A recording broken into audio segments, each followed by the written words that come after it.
Hello, welcome back teman-teman netizen atau warganet ke video terbaru dari channel YouTube Bola Bung Binder. Terima kasih teman-teman yang telah support ke channel YouTube Bola Bung Binder. Ya, kita mengapresiasi segala bentuk komentar yang positif yang teman-teman berikan di kolom komentar dalam setiap video yang kita upload, dan juga kita senang sekali ya Bung Jas bahwa begitu banyak counter analisa yang teman-teman berikan, dan saya melihat begitu luar biasa kualitas dari counter analisa yang teman-teman berikan. Please keep up the good work dan terus support channel YouTube Triple B. Nah, di video kali ini kita akan membahas tentang pertandingan Manchester Derby, Manchester United versus Manchester City yang berakhir dengan skor 0-0. yes, imbang ya. Kedua tim tentu puas dengan hasil tersebut ya, paling tidak mereka tidak kalah di English Premier League ya, atau di lanjutan pertandingan-pertandingan English Premier League. Tapi sebelum kita membahasnya lebih lanjut, Bung Jas, ayo dong kamu jelasin dulu dong, atau informasikan dong ke teman-teman dari mana kamu dapat jersey MU ini. Iya, saya hari ini pakai jersey MU ini yang dikirimkan oleh Wizam Sport. Oke. Teman-teman juga pesan dong kalau perlu jersey sepak bola. Iya. Dan bahannya juga saya suka, Iya. comfortable banget. Comfortable ya. Iya. Oke, jadi Wizam Sport ini juga adalah pendukung Manchester United. Akun IG-nya juga ada yang memberikan berita-berita tentang Manchester United, United Santuy ya. Iya. Nah, jadi silakan teman-teman yang berminat bisa mengunjungi ya akun Instagram dari Wizam Sport atau juga United Santuy jika kalian butuh jersey, dan ini untuk anak kecil loh, ada juga loh ya.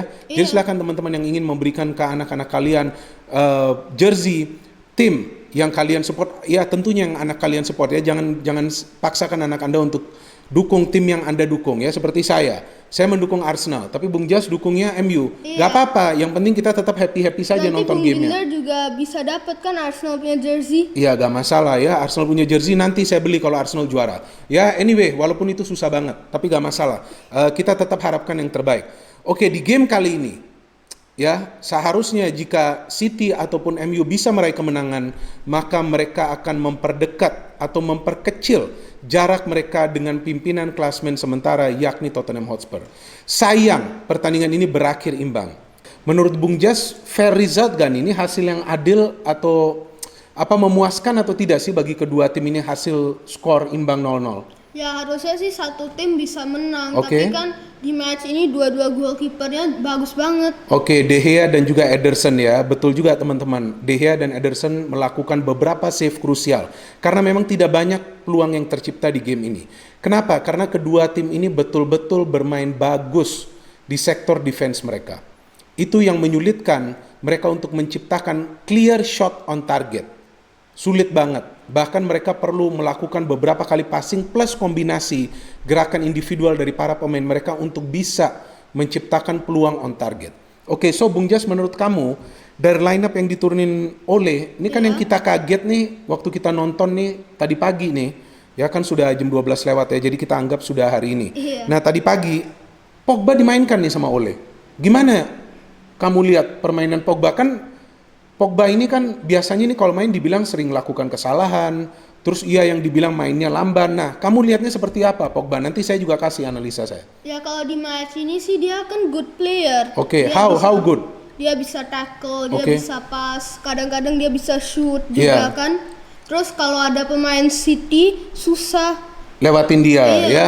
Oke, itu dia teman-teman, salah satu faktor bahwa MU juga bermain stabil di lini tengah untuk menguasai tempo permainan karena memang ada Paul Pogba. Di sini beda banget peran Paul Pogba. Ia tidak terkurung dalam posisi yang harus hanya berada di lini tengah. Oke, so how about City, Jas? Kalau kamu lihat di City ini kan ada De Bruyne nih, playmaker mereka. Kamu lihat permainannya bagaimana di game ini? Dia bisa develop gak sebagai playmaker di game ini? Ya bisa, tapi kan the whole team is also needed. Iya, the whole team is also needed. Artinya, memang De Bruyne beberapa kali juga mengharapkan ada para pemain City lainnya yang bisa mengimbangi kreativitasnya. Tapi itu tidak kita lihat di game ini.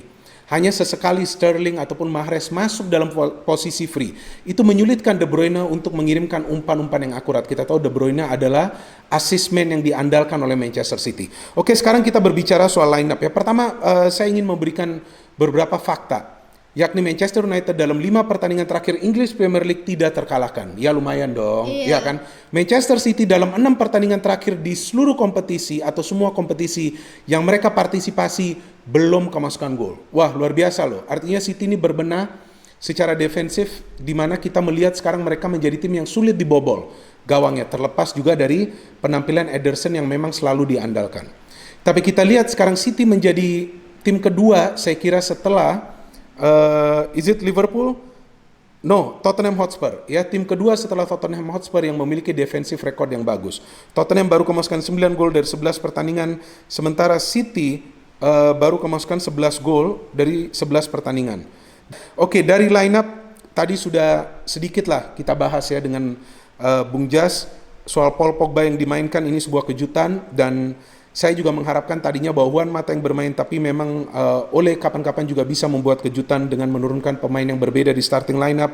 Martial memang tidak bisa bermain dari awal. Jadi kalau saya melihat, ini formasinya 4-4-2 diamond formation. McTominay persis di belakang defense, di depannya ada Fred dan juga Pogba, kemudian di depannya ada Bruno Fernandes dan ada Rashford dan Greenwood, 2 striker. Dari City, ya karena mereka juga perlu mempertahankan solidnya defense mereka, 4-2-3-1. Ada Fernandinho, ada Rodri sebagai pemain yang diharapkan bisa melapisi lini pertahanan.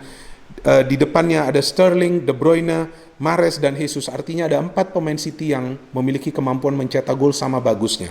Walaupun De Bruyne belum banyak mencetak gol, sama juga dengan Sterling, Jesus ataupun Mahrez. Ya mereka tentu kehilangan finisher seperti Aguero. Tapi Aguero memang kita tahu untuk sementara ini belum bisa diturunkan ya, walaupun kabarnya ia sudah pulih dari cederanya. Oke, bagaimana jalannya pertandingan? Tentu jalannya pertandingan sangat ketat. Kedua tim berhati-hati agar tidak kehilangan bola di lini tengah. Betul kan? Kalau Bung Jas lihat tuh ada kan peluang dari siapa? City, siapa tuh yang dapat peluang tuh yang De Gea save? Itu Mahrez kan? Nah, kamu lihat bagaimana build up attack-nya dari City, bagus ya? Iya, itu harusnya udah masuk, Bung, tapi gak tahu gimana De Gea save. Nah, itu dia teman-teman. Jadi De Gea juga kapan-kapan di pertandingan-pertandingan besar juga bisa perform. Ia melakukan save yang krusial mencegah City untuk mencetak gol. Tadi saya membahas sedikit saja tentang peluang dari Mahrez, karena memang saya kira itu adalah peluang yang krusial yang bisa diselamatkan oleh De Gea. Jika saja itu masuk, tentu akan berat bagi Manchester United untuk mencetak gol balasan, karena City betul-betul bermain disiplin. Mulai dari lini tengah. Itulah mengapa Fernandinho dimainkan di game ini. Dan Fernandinho kita melihat benar-benar menyulitkan pergerakan dari Bruno Fernandes. Ada juga satu foul saya kira ia lakukan ke Bruno sehingga ia mendapatkan kartu kuning. Setelah itu kita lihat ia begitu baik untuk mengendalikan tempo permainan. Ia bisa menjadi stabilizer di lini tengah Manchester City. Dan ia benar-benar tidak keluar mensupport serangan. Itu sangat penting. Jadi ketika MU coba untuk melakukan fast break, maka di sana tetap ada Fernandinho. Beberapa intercept juga ia lakukan. Bagaimana dengan MU? MU juga mendapatkan banyak peluang. Iya kan? Bruno Fernandes kita tahu lagi-lagi pemain yang mendapatkan 2 shot on target di game ini. Nah, kamu lihat seperti apa sih gamenya Bruno, permainannya Bruno di game ini? Bisa berkembang nggak sih dia? Ya, dia mah mainnya susah, Bung. Nah, ini di game ini nih dia susah nih pergerakannya nih teman-teman ya. Iya. Tapi at least dia ada shot on target. Nah, at least ada shot on target. Itu pun kita lihat ia mendapatkan shot on target di babak kedua. Ketika memang kita tahu bahwa pergerakannya sudah lebih aktif lagi untuk benar-benar berada di depan. Ia tidak lagi turun ke belakang untuk menjemput bola. Apalagi pada saat Martial masuk. Nah, jadi kita lihat bahwa peran Paul Pogba juga cukup sentral. Tadi sedikit juga kan saya discuss dengan Bung Jas. Karena Pogba di game ini diberikan kebebasan. Ia juga bisa ikut membantu serangan. Ia juga mendapatkan peluang untuk mencetak gol. Ia juga beberapa kali memberikan passing-passing yang berbahaya. Salah satunya kita tahu yang ia berikan kepada Martial, kepada Rashford, tapi off target ya, kepada Rashford, tapi off target. Kemudian Rashford juga sebetulnya awalnya wasit sudah memberikan penalti pada saat dia di foul. Ya, ada umpan dari Wan-Bissaka, tapi kemudian setelah VAR check and review dianulir keputusan wasit tersebut. Nah, tapi pada keseluruhan jalannya pertandingan ini kita melihat bagaimana passing game dari kedua tim ini sangat berpengaruh agar mereka bisa tampil konsisten dalam urusan untuk membangun serangan. Jadi passing-passing dari kedua tim ini akurat di game ini, walaupun ya ini agak berbeda nih, MU lebih banyak mengandalkan umpan-umpan jarak jauh.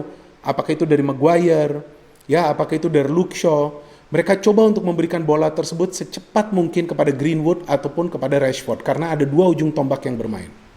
Bruno Fernandes sedikit kesulitan untuk berkembang, tapi juga di sini saya melihat peran Fred luar biasa untuk terus memberikan pressure kepada Rodri di lini tengah dari City, walaupun Rodri juga mendapatkan peluang di game ini. Dan City kita melihat sulit berkembang ketika memang mereka coba memberikan passing hanya yang saya perhatikan nih ke satu pemain, yaitu Sterling. Dan Sterling beberapa kali juga sulit untuk mendapatkan bola, di mana defense MU ya cukup banyak pemain yang berada mendekati kotak penalti. Ya karena memang mereka ada dua ball winner di diri Fred dan juga di diri McTominay. Kita tahu McTominay juga bermain luar biasa di game ini. Ya sulit untuk melewati McTominay. Walaupun Fred bermain sedikit ke depan lah untuk juga mendukung pergerakan dari Paul Pogba. Agar ketika Paul Pogba keluar dari posisinya dari lini tengah, ada Fred yang siap untuk menghalangi gerakan counter yang mungkin akan coba dilakukan oleh Manchester City. Tapi saya melihat City di game ini bermain menyerang. Nah ini sebuah plus point dari City, beda dengan Chelsea ataupun Arsenal yang pada saat bermain lawan Manchester United bermain defensif. Tapi City bermain terbuka. City mengambil inisiatif juga untuk membangun serangan. Dan seperti biasa, kita tahu bahwa secara statistik mereka unggul dari ball possession, tapi secara shot on target ya sama saja 2 shot on target. Dan saya melihat di sini bahwa fokus perhatian dari Ole Gunnar Solskjaer adalah bagaimana timnya ini bisa mencegah kesalahan-kesalahan yang bisa saja terjadi di lini tengah. Itulah mengapa ia taruh 3 pemain yang tangguh di lini tengah. Fred, McTominay, dan juga Paul Pogba. Dan kita tahu yang diganti oleh Ole kan hanya Mason Greenwood. Ya karena yang lain bermain bagus-bagus saja. Jadi tidak perlu ia mengganti yang bisa merusak kestabilan permainan. Dari City, saya kira yang sayang banget di sini ya, bahwa mereka pada saat mendapatkan bola, mereka juga terlalu lama untuk menguasai bola tersebut. Sehingga ini memberikan chance juga kepada para pemain MU untuk memberikan pressure agar mereka tidak bisa mengeluarkan seluruh kreativitas mereka di game ini. Tapi plus poinnya bagi City, saya melihat Walker, Cancelo, ya kan, Ruben Dias, bahkan Stones bermain disiplin banget. Stones saya kira juga hampir mencetak gol dari set piece. Belum lagi peran kedua penjaga gawang, no blunder at all. Ini sangat penting karena ini pertandingan yang ketat. Satu kesalahan saja bisa mengakibatkan kekalahan bagi salah satu tim. Jadi saya kira secara taktik, Ole dan Pep Guardiola sama bagusnya di pertandingan ini. Karena Pep ingin timnya juga keluar menyerang, tapi juga ia menempatkan pemain yang tangguh di lini tengah seperti Fernandinho. Ole juga ingin timnya menyerang, tapi ia juga menempatkan 2 pemain tangguh di lini tengah, McTominay dan Fred. Secara permainan memang kita melihat City lebih menghibur, lebih atraktif, dan itu memang gaya permainan City. MU tidak berani bermain kreatif, saya melihat di game ini. Karena mereka khawatir jika kehilangan bola itu bisa dimanfaatkan oleh para pemain City yang memang kita tahu secara skill individu juga bisa diandalkan. Sehingga mereka beberapa kali mengandalkan long ball passing, but it's okay. Ini adalah improvisasi dari permainan. Nah, menurut kamu man of the match-nya siapa nih, Bung Jas, di game ini? Kalau saya sih kira Fred. Fred ya, kenapa Fred? Ya kan dia bisa kasih passes yang bagus Okay. dan dia bisa juga tackling. Tackling ya, nah itu dia teman-teman. Jadi Fred juga adalah pemain yang bisa diandalkan oleh Manchester United jika memang perannya ini jelas. Ya ia tidak perlu mendukung serangan. Stay aja nih dekat lini pertahanan untuk menghalangi para pemain dari tim lawan. Jadi lagi-lagi nih, Ole under pressure can always perform. Ini pressure nih bagi Ole, coba dia kalah. Ya kan bisa saja nanti dia dipecat, tapi hasilnya seri. Permainannya tidak mengecewakan. Walaupun ya kita tahu tidak atraktif. MU tidak berani bermain kreatif, saya melihat di game ini. Karena mereka khawatir jika kehilangan bola itu bisa dimanfaatkan oleh para pemain City yang memang kita tahu secara skill individu juga bisa diandalkan. Sehingga mereka beberapa kali mengandalkan long ball passing, but it's okay. Ini adalah improvisasi dari permainan. Nah, menurut kamu man of the match-nya siapa nih, Bung Jas, di game ini? Kalau saya sih kira Fred. Fred ya, kenapa Fred? Ya kan dia bisa kasih passes yang bagus Okay. dan dia bisa juga tackling. Tackling ya, nah itu dia teman-teman. Jadi Fred juga adalah pemain yang bisa diandalkan oleh Manchester United jika memang perannya ini jelas. Ya ia tidak perlu mendukung serangan. Stay aja nih dekat lini pertahanan untuk menghalangi para pemain dari tim lawan. Jadi lagi-lagi nih, Ole under pressure can always perform. Ini pressure nih bagi Ole, coba dia kalah. Ya kan bisa saja nanti dia dipecat, tapi hasilnya seri. Permainannya tidak mengecewakan. Walaupun ya kita tahu tidak atraktif. Ya, yang dipentingkan kan di sini adalah efektivitas dan juga efisiensi. Jadi ketika tim sudah efisien dan efektif, ya walaupun tidak menang, saya kira tidak ada salahnya juga ya. Jangan cuma nanti mengandalkan ball possession, coba bermain cantik tapi kalah. City sekarang kita melihat juga sudah fokus dalam pertahanan. Jadi saya kira MU dan City memiliki peluang untuk nantinya bersaing di papan atas, asalkan mereka juga secara taktik bisa tetap konsisten. Seperti MU, ya jika memang mereka tetap konsisten untuk memberikan peran yang jelas kepada Pogba, peran yang jelas kepada Fred, dan City ketika memang mereka menempatkan pemain yang tangguh juga di lini tengah. Jadi tidak semuanya hanya bermain untuk menyerang. Di sini saja saya akhiri video ini, dan jangan lupa ya bagi teman-teman juga menonton dan mendengarkan analisa saya di video sebelumnya tentang Ole dan juga Arteta, di mana saya sudah jelaskan bahwa Ole perlu menurunkan starter yang benar atau starting lineup yang benar di awal. Dan itu ia lakukan secara benar. Dan saya juga menjelaskan bahwa Ole tidak akan bermain defensif. Betul. City juga sama. Pep tidak akan bermain defensif. Benar. Saya juga memperkirakan bahwa hasil akhirnya bisa saja seri dengan gol. Tapi ternyata seri tanpa gol. Gak masalah dong, salah sedikit. Oke, thank you for watching. No hate, only football. Salam sepak bola.